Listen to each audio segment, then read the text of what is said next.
Hello students, today we are going to learn about the topic called packing in solids. 3-dimensional packing में in our 12th syllabus हमारे पास 3 type की packings syllabus में है, 1 dimensional, 2 dimensional और 3 dimensional. यहाँ पर हम लोग एटम्स को एक स्फीयर मान रहे हैं और देखते हैं कि एटम्स को अरेंज कैसे कर सकते हैं।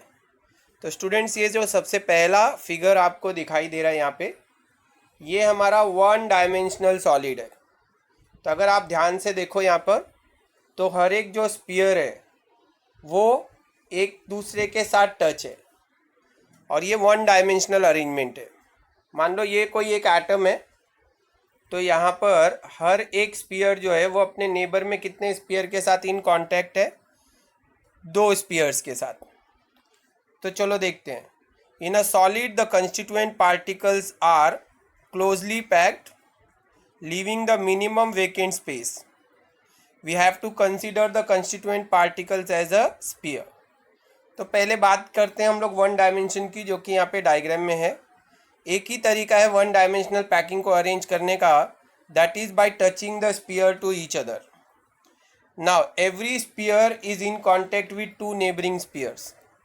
तो स्टूडेंट्स, जो हमारा कोऑर्डिनेशन नंबर है, इस पैकिंग का कोऑर्डिनेशन नंबर हो गया 2। ठीक है, तो ये हो गए हमारे पॉइंट्स 1 डायमेंशनल पैकिंग में। तो अगर 1 डायमेंशनल पैकिंग आएगा तो हमें क्या क्या पॉइंट्स लिखने हैं? इन 1 dimensional packing the atoms are arranged by touching each other. In this arrangement, every sphere is in contact with 2 other sphere. Hence, the coordination number of 1 dimensional packing is 2. चलो आगे बढ़ते हैं हम लोग। स्टूडेंट्स, अब बात करते हैं हम लोग 2 डायमेंशनल क्लोज पैकिंग की।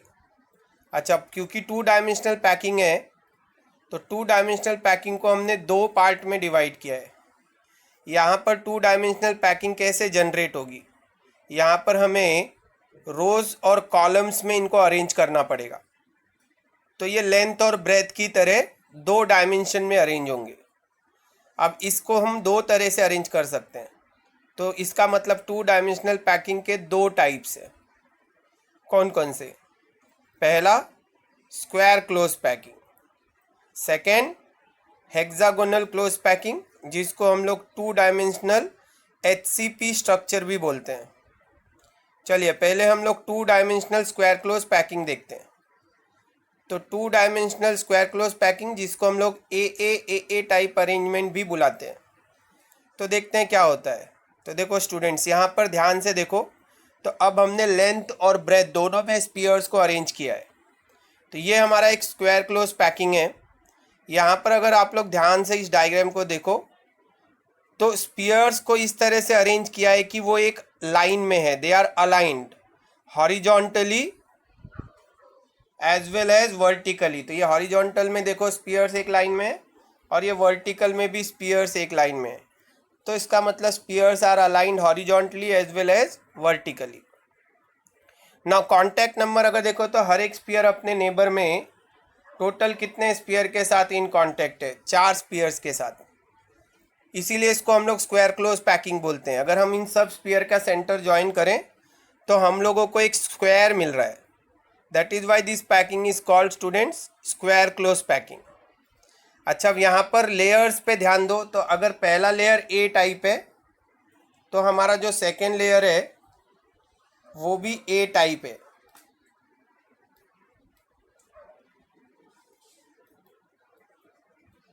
डायग्राम पे आते हैं फिर से, तो ध्यान दो इस पर।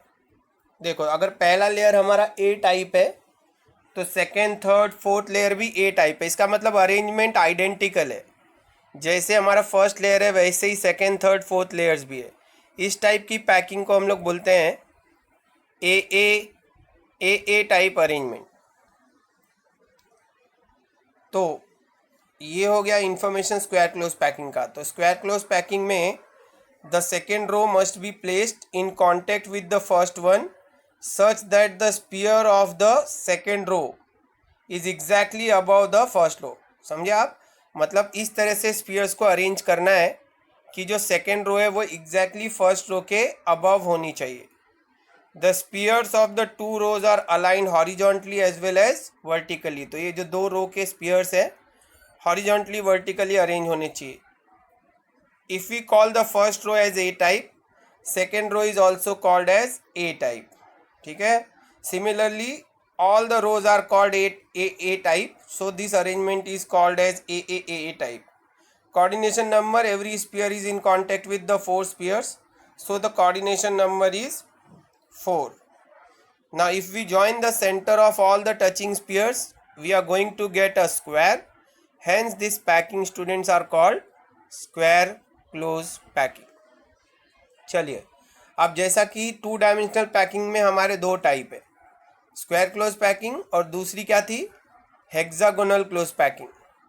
तो देखते हैं, इसको HCP भी बोलते हैं. तो हेक्सागोनल क्लोज पैकिंग को हम लोग AB टाइप बोलते हैं.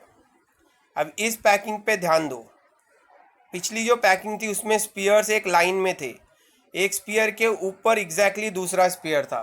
स्टूडेंट्स यहाँ पे अगर आप ध्यान दो तो जो पहला लेयर है, जब हम दूसरा लेयर प्लेस कर रहे हैं तो पहले लेयर के डिप्रेशन में प्लेस कर रहे हैं, मतलब जो दो स्पीयर के बीच की जगह है वहाँ पर वो स्पीयर प्लेस हो रहा है. और इस तरह हम अरेंज करते जा रहे हैं, तो दोनों में डिफरेंस क्लियरली पता चल रहा है. लेकिन जब, और इसको हम लोग HCP पैकिंग बोलते हैं. ऐसा क्यों? क्योंकि अगर तुम जान दो तो अब एक स्पीयर के कांटेक्ट में 6 स्पीयर्स हो गए. अब अगर हम लोग पिछले डायग्राम में देखेंगे जो कि हमारा स्क्वायर क्लोज पैकिंग था, तो उसके फिगर में ज़रा ध्यान दो आप लोग. ये हमारा स्क्वायर क्लोज पैकिंग है. इसमें एक स्पीयर के कांटेक्ट में 4 स्पीयर्स थे, तो इसलिए इसको नाम दिया था हमने स्क्वायर क्लोज पैकिंग. जबकि अब हमारा जो नया अरेंजमेंट है जिसको हम लोग बोल रहे हैं HCP पैकिंग, इसमें अगर आप लोग ध्यान दो तो एक स्पीयर के कांटेक्ट में 6 स्पीयर्स है, इसीलिए इसको हम लोग हेक्सागोनल क्लोज पैकिंग बोलते हैं. कोऑर्डिनेशन नंबर इसकी 6 है. अच्छा, अब अगर पहला रो A टाइप है तो दूसरे रो का अरेंजमेंट अलग है, इसलिए उसको हमने क्या नाम दिया, B टाइप. तीसरा रो फिर से फर्स्ट रो और थर्ड रो एक जैसे हैं, सेकेंड रो और फोर्थ रो एक जैसे हैं, तो इसीलिए इस टाइप के अरेंजमेंट को हम लोग बोलते हैं AB टाइप अरेंजमेंट. ठीक है. तो ये हमें बातें लिखनी है HCP पैकिंग के लिए. तो HCP पैकिंग में हम क्या लिखेंगे, second row should be placed on the first row in such a way that they are fit in the depressions. If the arrangement of first row is A type, then second row is B type. First and third arrangements are identical, while the second and fourth are identical. Hence, this arrangement is called AB type arrangement. Every sphere is in contact with neighboring 6 spheres. So the coordination number is 6. And all, if we join the center of all the touching spheres, we are going to get a regular hexagon. That is why this packing is called hexagonal close packing. अच्छा, एक और चीज पे ध्यान दो आप लोग. अगर आप दो स्पीयर्स के बीच की खाली जगह पे ध्यान दो, ब्लैंक स्पेस, तो अगर मैं ये देखो, अब स्क्वायर क्लोज पैकिंग पे ध्यान दो. यहाँ पर दो स्पीयर जब टच कर रहे हैं एक दूसरे को, और ये बीच में जो आपको वाइट खाली जगह दिख रही है, तो देखो यहाँ पर वॉइड या खाली जगह ज़्यादा है. जबकि अगर मैं HCP पैकिंग में जाऊं,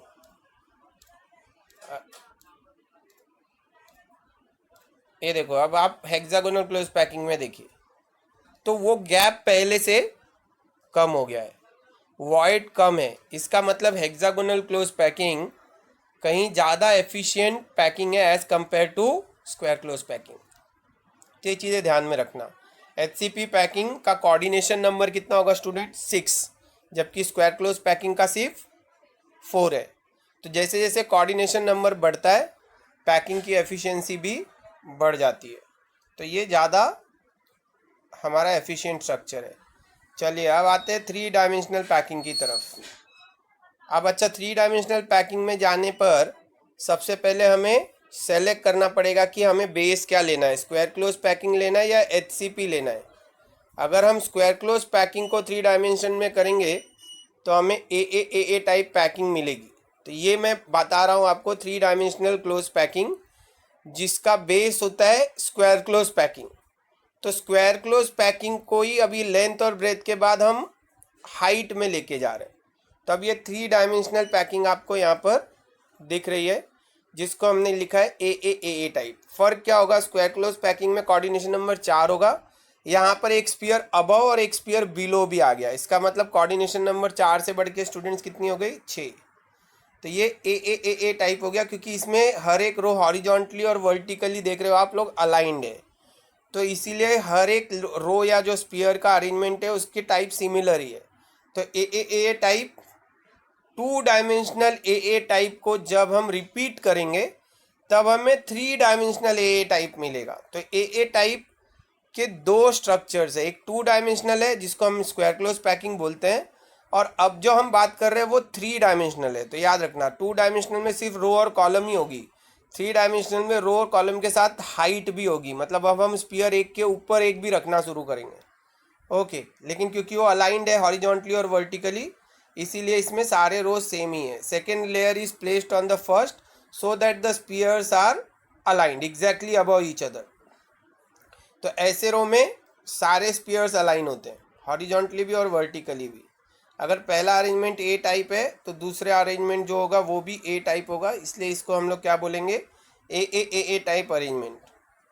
this type of packing is called A type arrangement, और इसको और एक नाम से हम लोग बुलाते हैं सिंपल क्यूबिक पैकिंग। क्योंकि ये स्ट्रक्चर अगर आप ध्यान से देखो, जैसा कि हमारे अरेंजमेंट में बना हुआ है, अगर हम सबके सेंटर ज्वाइन करें तो हमें एक सिंपल क्यूब मिलता है, इसीलिए इसको हम बोलते हैं simple cubic packing. Coordination number, हर एक स्पीयर यहाँ पर 6 स्पीयर्स के साथ कांटेक्ट में, इसीलिए इसका कोऑर्डिनेशन नंबर हो गया 6। तो ये हमने कर ली 3 डायमेंशनल में ए टाइप पैकिंग। याद रखो 3 डायमेंशनल पैकिंग के 3 टाइप्स होते हैं, एक है ए टाइप, एक है ए बी टाइप, और एक है ए बी सी टाइप। तो जब हम स्क्वायर क्लोज पैकिंग को रिपीट करेंगे तब हमें मिलेगा ए टाइप, और जब हम HCP को रिपीट करेंगे तब हमें 2 और मिलेंगे, वो है ए बी टाइप और ए बी सी टाइप। ठीक है, चलो अब हम बात करते हैं हमारे 3 डायमेंशनल HCP पैकिंग की। स्टूडेंट्स यहाँ पे स्पीयर्स पे बहुत क्लोजली ध्यान दो। ये जो स्पीयर यहाँ पे बना है ये हमारा HCP पैकिंग है, जो कि हमने पहले बात की थी कि सेकेंड लेयर हमारे डिप्रेशन में बनेगा। अच्छा, अब HCP पैकिंग में अगर आप ध्यान से देखो इसमें, तो इसमें 2 टाइप के आपको वॉइड दिख रहे हैं। एक अपर ट्रायंगुलर वॉइड, स्पीयर के बीच के गैप की बात कर रहा हूँ मैं, एक है अपर ट्रायंगुलर वॉइड और एक है लोअर ट्रायंगुलर वॉइड। ये देखो ये वाला जो वॉइड है ये हमारा लोअर ट्रायंगुलर वॉइड है, और जो अबव वाला है ऊपर वो एक अपर ट्रायंगुलर वॉइड है। तो जब हम इसके ऊपर तीसरा लेयर प्लेस करेंगे, जैसे कि यहाँ पे डॉटेड स्पीयर्स में आपको दिख रहा होगा, ये देखो यहाँ पे, अब आप क्लियरली देखो यहाँ पे आपको 2 तरह का वॉइड दिख रहा है। एक में मैंने x लिखा हुआ है और एक में y लिखा हुआ है, दिख रहा है आपको। तो जो y है वो अपर ट्रायंगल है और जो x है वो लोअर ट्रायंगुलर वॉइड है। अब क्या होगा, जब इसके ऊपर हम स्पीयर प्लेस करेंगे तो मैं दोनों वॉइड या दोनों खाली जगह नहीं भर सकता हूँ, या तो मुझे x को बंद करना पड़ेगा या तो मैं y को बंद कर पाऊँगा। आप ये सोचो कि स्पीयर रख के आप दोनों खाली जगह भर लो तो वो पॉसिबल नहीं है। क्या बोल रहे हैं समझते हैं। ये देखो ये मैंने दूसरा स्पीयर इसके ऊपर रखना शुरू किया, डॉटेड लाइन वाला स्पीयर दूसरा है। अब अगर आप ध्यान से देखो तो अगर ये स्पीयर मैंने ऊपर रखा तो ये सारे x बंद हो गए, जो x की खाली जगह थी ऊपर से नहीं दिखेगी हमें, क्योंकि वहाँ पे तो स्पीयर आ गया है ना। लेकिन अगर y वाली जगह आप देखो तो y की जगह अभी भी पूरी तरह से क्लोज नहीं हो रही है। अच्छा, और एक चीज़ ध्यान दो, जो x का जब तुम क्लोज कर रहे हो तो ये 3 स्पीयर जो x को क्लोज कर रहे हैं उनके स्पीयर के क्लोज करने के बाद यहाँ पर एक L लिखा हुआ है, देखो ध्यान से। तो एक नया वॉइड बन गया, एक नई खाली जगह क्रिएट हो गई उन तीनों स्पीयर से। इसी वॉइड को हम बोलते हैं टेट्राहेड्रल वॉइड। तो टेट्राहेड्रल क्या हुआ, जब मैं पहले लेयर का स्पीयर क्लोज कर रहा हूँ उस वक्त दूसरे लेयर के स्पीयर से एक नया वॉइड बनेगा। अच्छा, और ये वॉइड मुझे आर पार नहीं दिखेगा, क्योंकि अगर मैं ऊपर से देखूंगा तो ये पीछे वाला स्पीयर इसको बंद कर रहा है। एल के नीचे जो वाइट दिख रहा है आपको वो स्पीयर है, तो वो उसको आर पार आपको वॉइड नहीं दिखेगा, लेकिन ऊपर से दिखेगा वो गैप। ऐसे वॉइड को हम बोलते हैं टेट्राहेड्रल वॉइड। अच्छा, और एक वॉइड होता है ऑक्टा। अब ध्यान से देखो, जो हमारा वाई था जो पूरी तरह बंद नहीं हुआ है, यहाँ पर देखो ये स्पीयर जहाँ एम लिख रखा है, यहाँ पे देखो एम, छोटे छोटे एम लिखे हुए हैं, वो जो एम लिखा हुआ है वो अपर ट्रायंगुलर वॉइड है, जो स्पीयर से पूरी तरह बंद नहीं हो रहा है। स्पीयर्स पास हो रहे हैं लेकिन उसको थोड़ा सा कट करते हुए निकल रहे हैं, तो उसमें कुछ खाली जगह हमारे पास बच रही है जो पूरी ऊपर से नीचे तक दिख रही है। मतलब वो खाली जगह अपर ट्रायंगल में भी है और नीचे वाले में भी है, मतलब फर्स्ट लेयर में भी है, दूसरे लेयर आर पार दिख रहा है वो। ऐसे वॉइड को हम क्या बोलते हैं स्टूडेंट्स? Octahedral void. तो टेट्राहेड्रल वॉइड टोटल 4 स्पीयर से बन रहा है, 3 ऊपर के लेयर और एक नीचे का लेयर जो एल से इसमें दिखा रहे हैं। और ऑक्टाहेड्रल वॉइड 6 स्पीयर से बन रहा है, 3 नीचे के और 3 ऊपर के। तो ऐसे वॉइड को हम लोग बोलते हैं ऑक्टाहेड्रल वॉइड। तो याद रखो ये 2 तरह के वॉइड है। अब ये देखो यहाँ पर हमने डायग्राम में देख लेते हैं। ये है टेट्राहेड्रल वॉइड, देख रहे हो 3 स्पीयर ऊपर है और एक है रेड वाला उसके पीछे का स्पीयर है। तो ऐसे वॉइड को और एक गैप क्रिएट कर रहा है। ये जो गैप है ना, ये दूसरे लेयर में क्रिएट होगा, पहले लेयर में नहीं, सेकेंड लेयर पे बनेगा, इसलिए इसको हम बोलते हैं टेट्राहेड्रल वॉइड। ये जो है ये 6 स्पीयर से बन रहा है, 3 पहले लेयर के और 3 सेकेंड लेयर के। और ये आर पार दिखेगा हमको, ऑक्टा हमको आर पार दिखता है, जबकि टेट्रा हमें सिर्फ कहाँ दिखेगा? अपर लेयर में। तो इसको हम लोग बोलते हैं, अच्छा इसको टेट्रा क्यों बोलते हैं? क्योंकि अगर ये सब सेंटर को ज्वाइन करो तो आपको एक रेगुलर टेट्राहेड्रॉन मिलेगा, इसीलिए इसको हम लोग बोलते हैं टेट्राहेड्रल वॉइड। अगर मैं ऑक्टाहेड्रल वॉइड अगर इनके सेंटर ज्वाइन करूँ तो मुझे एक ऑक्टाहेड्रॉन मिलेगा, इसीलिए इस वॉइड को हम लोग नाम देते हैं ऑक्टाहेड्रल वॉइड। ठीक है, चलो तो आज हमने जो किया है यहाँ तक हमें करना है। पैकिंग में हमने 1 डायमेंशनल पैकिंग की, जिसमें स्पीयर्स को एक साइड एक लाइन में अलाइन करते हैं, कोऑर्डिनेशन नंबर उसका होता है 2। फिर हमने 2 डायमेंशनल पैकिंग के 2 टाइप्स किए, स्क्वायर क्लोज पैकिंग और हेक्सागोनल क्लोज पैकिंग। फिर हमने 3 डायमेंशनल पैकिंग में ए टाइप पैकिंग की। उसके बाद हमने 2 वॉइड्स पढ़े, टेट्राहेड्रल वॉइड और ऑक्टाहेड्रल वॉइड। पैकिंग में हमारा 2 पार्ट रह गया है जिसको हम करेंगे नेक्स्ट क्लास में। एक है हमारा एचसीपी पैकिंग में ए बी टाइप और एक है एबीसी टाइप, उसकी बात हम आगे करेंगे। तो यहाँ तक आप लोगों को रिवाइज करना है और लर्न करना है। Okay students, thank you.